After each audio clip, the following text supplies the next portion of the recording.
سلام عليكم طبتم مباركة طيبة.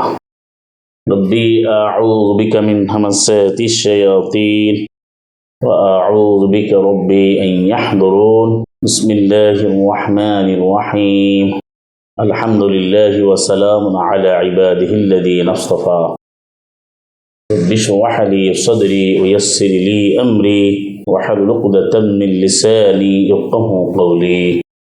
সম্মানিত উপস্থিতি, সম্মানিত মুসলিম ভাইয়া বোনেরা, সুপ্রিয় দর্শক শ্রোতা, কোরআন বেইজ সলিউশন কিউবিস টিভির পক্ষ থেকে আপনাদেরকে আমন্ত্রণ জানাচ্ছি আমাদের আজকের আল কোরআন হাকিমের আলোকে প্রশ্নভিত্তিক অনুষ্ঠানে। আজকের প্রশ্ন, শুধুমাত্র আল কোরআন মানতে হবে, এটি আল্লাহর নির্দেশ। সালাম মুহাম্মাদের সুস্পষ্ট অনুসরণ, সুনির্দিষ্ট চূড়ান্ত চমৎকার যে আদর্শ উসওয়াতুল হাসানা, সালামুন আলা মুহাম্মদ, মুহাম্মদ রাসূলুল্লাহ সালামুন আলাইহি, তিনি শুধু কোরআনই অনুসরণ করেছেন, আল কোরআনুল হাকিম।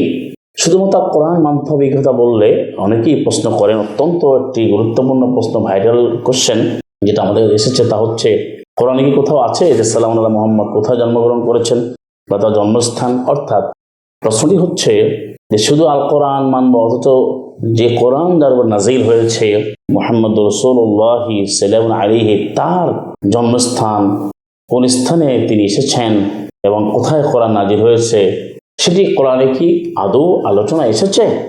কোরআনে কিন্তু দলিল আছে। হ্যাঁ, সম্মানিত শ্রোতা বন্ধুরা, অনেকে আল কোরআন হাকিমকে অক্ষম করার জন্য, ব্যর্থ করবার জন্য এই ধরনের প্রশ্ন করে। অথচ আল্লাহ সুবহানাহু ওয়া তাআলা তিনি আলিমুল গায়বি ওয়াশ শাহাদা, তিনি হচ্ছেন আহসানুল খালিকিন, তিনি চমৎকারভাবে এর উত্তর দিয়েছেন এবং এর আয়াত অবতীর্ণ করেছেন। দেখুন, কোরআন মাজিদে, কোরআন মুবিনে অসংখ্য আয়াতে সালাম আলা মুহাম্মদের সম্বোধনকে আল্লাহ বলছেন যে হাযা কিতাবুন, এই কিতাব আনসালনাহু মুবারাকুন, আমি কোরআন করে অবতীর্ণ করেছি তোমার, মুসাদ্দিকুন রয়েছে সত্যায়নকারী, আল্লাযী বাইনা ইয়াদাইহি, যা তার আশেপাশে রয়েছে, যত কিছু রয়েছে সবকিছুরই কোরআন সত্যায়নকারী। কোরআনই সত্য বিধান প্রকাশ করে, সত্য মিথ্যার পার্থক্য জানিয়ে দেয়। সূরা আনাম 6 নম্বর সূরার 92-তে আল্লাহ সুবহানাহু ওয়া তাআলা বলেছেন সালাম মুহাম্মাদের যে জন্মস্থান সম্পর্কে, যে বলে তুমজিরা উম্মুল কুরা, অবশ্যই তুমি সতর্ক করবে জনপদ সমূহের যে মূল। উম্মুল কুরা হচ্ছে জনপদ সমূহের, গ্রাম সমূহের যে মূল মা, অর্থাৎ আল মক্কা। এবং সেই মক্কা শব্দটি আল্লাহ ব্যবহার করেছেন সূরাতুল ফাতহ 48 নম্বর সূরা 24 নম্বর আয়াতে, বিবাপনি মক্কা, সেই মক্কার পেটে, বর্তমানে পেট, সেই মক্কার উপত্যকায়, মক্কা স্থানে, সেখানেই কিন্তু বিজয় সূচিত হয়েছে, বিজয় নির্ধারিত হয়েছে, আল্লাহ বিজয় দান করেছেন। আপনারা জানেন যে সূরা ফাতহ 48 নম্বর সূরা শুরু হয়েছে ইন্না ফাতাহনা লাকা ফাতহাম মুবিনা। দেখুন, ইন্না ফাতাহনা লাকা ফাতহাম মুবিনা, সূরাতুল ফাতহ সূরা নম্বর 48-এর 1-এ আল্লাহ নবীকে সালাম মুহাম্মদকে সম্বোধন করে বলছেন, নিশ্চয়ই আমি তোমাকে বিজয় দেওয়ার মতো সেই সুস্পষ্ট বিজয়, আমি ক্লিয়ার ভিক্টরি আমি তোমাকে প্রদান করেছি। ফাতাহনা, আমি খুলে দিয়েছি, বিজয় দিয়েছি তোমার জন্য। ফাতহাম মুবিনা, সুস্পষ্ট বিজয়, এবং ফাতহ করিবাও রয়েছে অন্য আয়াতে। তাহলে এবং সেই সূরাতে 48 সূরাতে বিবাপনি মক্কা, তাহলে এই আয়াত দ্বারা সুস্পষ্ট যে মক্কার যে বিজয় হয়েছে এবং সেখানেই সালাম মুহাম্মদ এসেছেন, এর অনেক দলিল রয়েছে। দেখুন, 42 নম্বর সূরার 7-এ আল্লাহ সুবহানাহু ওয়া তাআলা বলেছেন কোরআন নাজিল স্থান এবং যে নবীকে কোরআন দিয়েছেন, যে মুহাম্মদ রাসূলুল্লাহ সাল্লাল্লাহু আলাইহি মুহাম্মদকে মনোনীত করে, পছন্দ করে, নির্বাচিত করে, সম্মানিত করে কোরআন মুবিন দিয়েছেন, তাকে আল্লাহ বলছেন ওয়াকাযালিকা আওহাইনা ইলাইকা কুরআনান আরাবিয়্যা, এমনি ভাবে আমি তোমাকে আরবি ভাষায় নাজিলকৃত আমি কোরআন ওহী করেছি, প্রত্যাদেশ করেছি, বিধান হিসাবে আমি নির্ধারণ করে দিয়েছি। লিতুমজিরা উম্মুল কুরা ওয়া মান হাওলাহা, সূরা শুরা 42 আর 7। আমি যে উম্মুল কুরাটা আপনাকে বুঝতে হবে, যে কুরা, কারিয়ার বলছেন কুরা, কারিয়ার তো এক বচন বলছেন কুরা, কারিয়ার শব্দ করে অনেক জায়গায় এসেছে। সমস্ত জনপদের যে মূল, যেখান থেকে কোরআনের বিধান প্রচারিত হয়েছে, এবং বাক্য শব্দটি কোরআনে রয়েছে 3 নম্বর সূরার 96-তে, ইন্না আউওয়ালা বাইত উদিআ লিন-নাস লাল্লাযী বিবাক্কাতা মুবারাকা ওয়া হুদাল লিল আলামিন, নিশ্চয়ই প্রথম ঘর যেটা আল্লাহ নির্মিত হয়েছে, আল্লাহ নির্ধারণ করা মাজুরের সিগা বেসিক ফর্মে বলছেন, নির্ধারণ করা হয়েছে, নির্মিত হয়েছে, তৈরি করা হয়েছে অবশ্যই বাক্কায়, বাক্কায় মুক্কু মাক্কায় মুক্কু। এই বাক্কা মাক্কা কি বিভক্তি মাক্কা 4824 আর 396। এই কথাগুলো কেন বলেছেন? সুতরাং যারা বলে যে কোরআনে তো নেই, নবী কোথায় এসেছে, সালামুন আলা মুহাম্মাদের জন্মস্থান, তাহলে আয়াতগুলো উম্মুল কোরা, বাক্কা, মাক্কা, ফাতাম মুবিনা, ফাতাম করিবা, এর অর্থ কি? অর্থাৎ আল্লাহ উম্মুল কোরা বলেছেন মাক্কাকে, আবার বাক্কা বলেছেন। এবার আরো কি বলেছেন দেখুন কোরআনে, অনেক অনেক দলিল।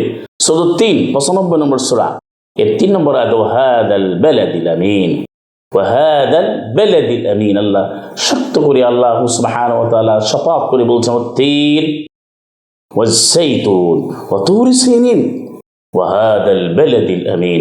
আমি নিরাপত্তা নগরী আমি শপথ করছি। ওয়াহাদা এই দিস, এই শহর বলে সেই মক্কা নগরীকে নির্দিষ্ট করা হয়েছে। তাহলে এটা প্রমাণিত যে এই মক্কাতে সালাম মুহাম্মদ এসেছেন। মদিনার কথাও কোরআনে রয়েছে, ইসরাফের কথা রয়েছে, সূরা ইসরাফ শব্দ রয়েছে, এবং অনেক অনেক আয়াত, যেমন সূরা বালাদাটা রয়েছে, শহর সম্পর্কে সূরা রয়েছে 90 নম্বর সূরা, সেখানে সালাম আলা মুহাম্মদকে আল্লাহ এভাবে বলছেন 2 নম্বর আয়াতে, 90 নম্বর সূরা 2-তে, ওয়া আনতা হিল্লুম বিহাদাল বালাদ, হে রাসূল তুমি মুক্ত স্বাধীন তুমি এই নগরীর। একেবারে হাদাল কোরআন, হাদাল কিতাব, হাদা কিতাব, হাদাল হাদিস, এখানে বলছে ওয়া আনতা হিল্লুম বিহাদাল বালাদ, এই নগরের জন্য তোমাকে মুক্ত করে দেওয়া হলো। তারপরে আরো বলা হচ্ছে ওয়া ক্বাল ইব্রাহিম রব্বি জাল হাদাল বালাদা, এই নগরীর যে রব, হে আমার রব আপনি এই শহরকে, এই নগরীকে আপনি নিরাপত্তা হিসাবে, নিরাপত্তা নগরী হিসেবে নির্ধারণ করে দিন। যেমন 27 নম্বর সূরা 91-তে সালামুন আলা মুহাম্মদ বলতে বলছেন, ইন্নামা উমিরতু আন আ'বুদা রাব্ব হাদিল বালদাতিল্লাযী হাররামাহা ওয়া লাহু কুল্লু শাই ওয়া উমিরতু আন আকুনা মিনাল মুসলিমিন। আমি আদিষ্ট হয়েছি এই নগরীর রবের আমি ইবাদত করব। রব সর্বমহাব্যবস্থাপক, আমি আইন বিধান মানব, আল্লাহর আমি ইবাদত করব, আমি এই নগরীর রব। এই হাযাল বালাদ, হাদিল বালদা, এটা কোনটা? হিল্লুম বিহাদাল বালাদ, হাদাল বালাদিল আমিন, উম্মুল কোরা, তুমি যারা উম্মুল কোরা, এটা মাফুল হয়েছে। সুপ্রিয় শ্রোতা বন্ধু, উত্তরটা পেয়ে গেছেন। যারা এই কোরআনকে ব্যক্ত করবার জন্য আজে বাজে প্রশ্ন করে, দেখুন আল্লাহ কত আয়াত উত্তর দিয়েছেন যে এই মক্কা, সালামুন আলা মুহাম্মদ মক্কা এসেছেন, বিজয় লাভ করেছেন, এবং এই নগরীতে তিনি মুক্ত স্বাধীনভাবে ছিলেন, এবং তিনি এখানে আল্লাহর আইন কোরআন প্রতিষ্ঠা করেছেন, এবং তিনি মদিনায় এসেছেন, সে কথাও কোরআনে রয়েছে। তো এই পর্যায়ে যে আমাদের প্রশ্ন উত্তর, যে মক্কাতে যে তিনি এসেছেন সেটি কোরআন মাজিদে আল্লাহ সুবহানাহু ওয়া তাআলা অনেক আয়াতে উল্লেখ করেছেন, এবং মদিনার যে ইয়াসরিব শব্দটা রয়েছে 33 ও 13-তে, এবং সেই আহলিল মদিনা রয়েছে 9 নম্বর সূরাতে। সুতরাং কোরআন সবকিছু উত্তর দেয়, কোরআন করার মতো নিতে হবে। আপনাদের সকলকেই বুঝে বুঝে কোরআন পড়ার জন্য আহ্বান জানাবো, এবং বিতর্ক এবং তর্ককে পরিহার করে কোরআন ভিত্তিক জীবন গঠনের আহ্বান জানাচ্ছি। আমা তাওফীকি ইল্লা বিল্লাহ, আলাইহি তাওয়াক্কালতু ওয়া ইলাইহি উনীব। সালামু আলাইকুম, তিবতুম মুবারাকাতুন তাইয়্যিবা।